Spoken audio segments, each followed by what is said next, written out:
Advance வழங்கும் நடந்தது என்ன தொடர்கிறது. Welcome back to Suryadev HSCRS பார்ஸ். நடந்தது என்ன? நூதன மோசடி அப்படின்னா என்ன? வித்தியாசமாக இன்னோவேட்டிவா யோசித்து மோசடி செய்தல், ஆனா நெகட்டிவா தன்னுடைய அறிவை பயன்படுத்துதல். யாருமே யோசிக்க முடியாத ஆனால் ஆச்சரியமூட்டுகிற அதிர்ச்சி ஊட்டுகிற மோசடிகள் இந்த வகையில் வரும் அப்படின்னு சொல்லலாம். சினிமா ஆசை, அந்த ஆசையோடு இருக்கிறவர்களை குறிவைத்து இது போன்ற நூதன மோசடிகள் அடிக்கடி நடப்பது உண்டு. சமீபத்திலும் அப்படி ஒரு நூதன மோசடி நடந்தது. இவர் ஜஸ்டின், ஊர் சென்னை, படிப்பு விஷுவல் கம்யூனிகேஷன், குறிக்கோள் நடிகராக வேண்டும் என்பது. இவர் அருண், ஊர் கோயம்புத்தூர், படிப்பு BSc, குறிக்கோள் நடிகராக வேண்டும் என்பது. சினிமாவில் நடித்து பெரிய நடிகராக வேண்டும் என்கிற கனவில் கோடம்பாக்கத்தை சுற்றி வரும் ஆயிரக்கணக்கானவர்களுள் இவர்களும் அடக்கம். இந்நிலையில் ஒரு நாள் பிரபல தொலைக்காட்சிக்காக தயாராகவிருக்கும் மெகா சீரியலில் நடிக்க நடிகை, நடிகர்கள் மற்றும் குழந்தை நட்சத்திரங்கள் தேவை என செய்தித்தாள் ஒன்றில் செய்தி வந்திருந்தது. அந்த ஃபோன் நம்பர் எடுத்து ஃபோன் பண்ணேன். அப்போ வந்து அவங்க வடபழனி வர சொன்னாங்க. சற்றும் தாமதிக்காமல் வடபழனிக்கு விரைந்தனர். அங்குள்ள ஒரு டீக்கடையில் வைத்து இயக்குனர் என்று கூறிய ரஃபீக்கை சந்தித்தனர். எடுத்த மாத்திரத்தில், நீங்கள் சீரியலில் நடிக்க வேண்டும் என்றால் ஆளுக்கு 10,000 ரூபாய் பணத்தை உடனடியாக தர வேண்டும் என கேட்டிருக்கிறார் இயக்குனர் என்று கூறிய அந்த நபர். காலையில் பிரசாத் உடைய கிட்ட வந்துருப்பா, வேன்லாம் வந்துடும், நம்ம கேரளா போகிற ஷூட்டிங். என்ன சார் அப்போ பணம் கொடுக்கும்போது வெளியூர்னு சொல்ல இப்போ சொல்கிறீங்கன்னா, இல்லைப்பா அங்கே தான் ஷூட்டிங், எங்கள் அப்பா வந்து பெரிய ப்ரொடியூசரு, எங்கிட்ட இப்போ பணமே எதுவும் இல்லை, நீங்கள் கொடுக்குறத வச்சு தான் போவேன், அங்கே போய் எங்கள் அப்பாட்ட வாங்கி எங்களுக்கு எல்லா பணத்தையும் திருப்பி கொடுத்துருவேன் அப்படின்னு சொன்னார் சார். அவசரமாக பணத்தை தயார் செய்து அன்று மாலையே ரஃபீக்கிடம் கொடுத்தனர் அருணும் ஜஸ்டினும். இவர்களைப் போலவே செய்தித்தாளை பார்த்து ரஞ்சிதா, அன்பு, சக்தி உள்பட 21 பேர் நடிகராக வேண்டும் என்ற கனவில் ரஃபீக்கிடம் ஒரு கணிசமான தொகையை செலுத்தியுள்ளனர். இதில் ஏற்கனவே பிரபல சீரியல்களில் நடித்து வரும் நடிகர்களும் அடக்கம். பேப்பரில் ஆட் பார்த்துட்டு அவங்களுக்கு கால் பண்ணப்போ சொன்னாங்க வடபழனிக்கு வாங்க அப்படின்னு சொன்னாங்க. சரி, நாங்கள் வடபழனிக்கு போனோம். அப்போ அங்கே போனப்போ பிரதாப் ஸ்டுடியோ ஆப்போசிட்டில் வாங்க அப்படின்னாங்க. சரி, நானும் அங்கே போயிருந்தப்போ அங்கே ஒரு பிளாட்ஃபார்மில் நின்று என்னோடய ஃபோட்டோஸ் எல்லாத்தையும் கலெக்ட் பண்ணிட்டு அவங்க சொன்னாங்க கேரளாவில் ஷூட்டிங் இருக்குது, நீங்கள் வந்துருங்க அப்படின்னு சொன்னாங்க. நீ வந்து இவ்வளோ பேமெண்ட்டு கட்டணும்பா, இவ்வளோ பேமெண்ட்டு கட்டினா உன்னை வந்து நான் நடிக்க விடுவேன், அப்புறம் போக அந்த பேமெண்ட் லாஸ்ட்டில் உனக்கு நான் கொடுத்துட்டு உனக்கு சம்பளம் மாதிரி நான் கொடுப்பேன் அப்படின்னாரு. மறுநாள் காலை பணம் கட்டிய 21 பேரும் வடபழனியில் ஆஜரானார்கள். நடிக்கும் ஆர்வத்தில் 10 வயது மதிக்கத்தக்க 2 சிறுமிகளும் வந்திருந்தனர். தன்னை இயக்குனர் என கூறிக்கொண்ட ரஃபீக் ஒரு வேனுடன் வந்தார். வேன் வந்தோன்னே நாங்கள் என்ன பண்ணோம், எல்லாமே ஏறி கிளம்பி கேரளாவுக்கு போக ஆரம்பிச்சிட்டோம். வேன் சிறிது தூரம் சென்றதும் ஒத்திகை பார்க்க வேண்டும் என கூறி அனைவரையும் வேனின் உள்ளேயே நடிக்கச் சொல்லியுள்ளார் ரஃபீக்.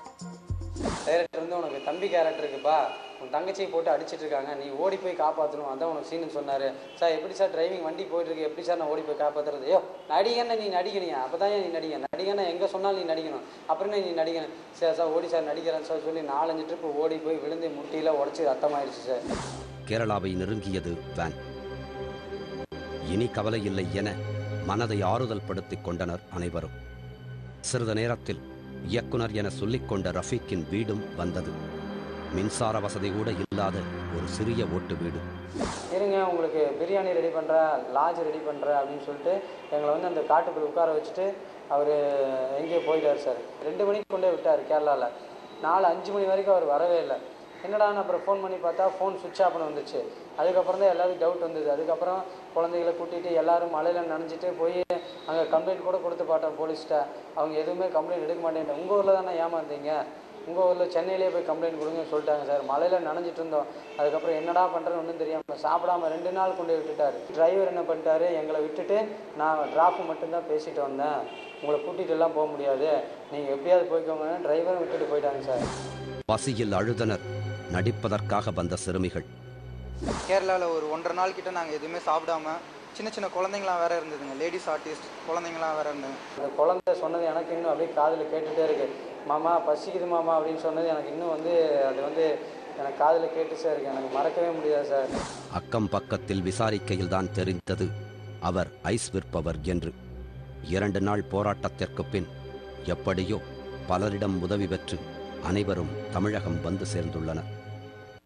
தாங்கள் ஏமாந்தது போல் மற்றவர்களும் ஏமாறக்கூடாது என்பதற்காகவே இதை நம் நிகழ்ச்சி மூலம் பகிர்ந்து கொண்டனர் இவர்கள்.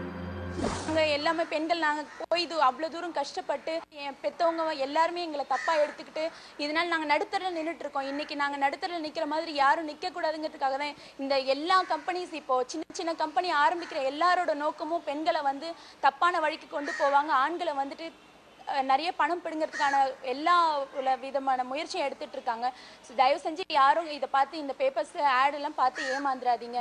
சினிமாவில் நடிக்க வாய்ப்பு தர்றதா சொல்லி ஏமாத்திட்டாங்க அப்படின்னு சினிமா துறை மீது அவ்வப்போது குற்றச்சாட்டு எழுவது உண்டு. பட் யூனியன் வைத்து டிசிப்ளினரி ஆக்ஷன்ஸை முறையா எடுத்து தன்னை கட்டுக்கோப்பாகவே வைத்திருக்கிறது சினிமா உலகம். இருந்தாலும் அங்கொன்றும் இங்கொன்றுமாக நடக்கக்கூடிய இந்த நூதன மோசடிகள் பற்றி சினிமா துறையினர் என்ன சொல்கிறார்? சினிமா எப்பயும் ஆரோக்கியமான விஷயம், அது நம்ம கரெக்டாக பயன்படுத்துறது வரைக்கும். அதை மிஸ்கைடாக வந்து நின்னா மாட்டி நீங்கள் சீரழிஞ்சிட்டு சினிமா நம்மளை பழிய போட்டுறாதீங்க. நடிக்க வேண்டும் என்ற ஆர்வத்தில் கண்மூடித்தனமாக செயல்படாமல் யோசித்து நிதானமாக செயல்பட்டால்தான் இதுபோன்ற நூதன மோசடியில் சிக்கிக்கொள்ளாமல் தப்பிக்கலாம். பணம், பெண்கள், இதற்காக பல காலகட்டங்களில் பல ஃபார்ம்ஸில் நூதன மோசடிகள் நடந்துக்கிட்டும் இருக்கு. ஆனால் எதுலையுமே ஏமாந்துடக்கூடாது அப்படிங்கிற விழிப்புணர்வோடு இருப்பவர்கள் கூட சினிமா என்கிற வலையை வெறுக்கிற போது வீழ்ந்து விடுகிறார்கள் என்பதுதான் வருத்தமும் அவலமும். இந்த நிகழ்ச்சி குறித்த உங்களுடைய கருத்துக்களையும் நம்முடைய நிகழ்ச்சி மூலமாக நீங்கள் இந்த சமுதாயத்திற்கு சொல்ல விரும்பும் விஷயங்களையும் எங்களுக்கு தெரிவிக்கலாம். மறுபிறவி இந்த விஷயத்தின் மீது சிலருக்கு நம்பிக்கை இருக்கலாம், சிலருக்கு நம்பிக்கை இல்லாமல் இருக்கலாம். நம்பிக்கை இருக்கிறவங்கலாம் தன்னுடைய குடும்பத்தில் இருந்து இறந்து போனவர்கள் இந்த பிறவியில் எங்கு இருப்பார்கள், என்னவாக பிறந்திருப்பார்கள் அப்படிங்கிற ஒரு கேள்வி அவங்களுக்குள்ள எழும். செங்கல்பட்டு பக்கத்துல ஒரு குடும்பத்துக்கும் இதே மாதிரியான ஒரு கேள்வி எழுந்தது. இறந்து போன தங்களுடைய அண்ணன் பாம்பாக இந்த பிறவியில் பிறந்திருக்கிறார் என்ற ஒரு தகவலும் கிடைத்தது. அதற்கு பிறகு அந்த குடும்பம் என்ன செய்தது? நாளை சந்திப்போம். நன்றி, வணக்கம்.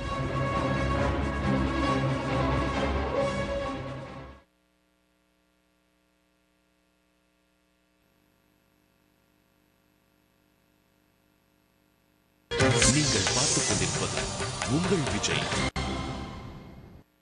சூரியதேவ் HSCRS பார்ஸ் வழங்கும் நடந்தது என்ன, குற்றமும் பின்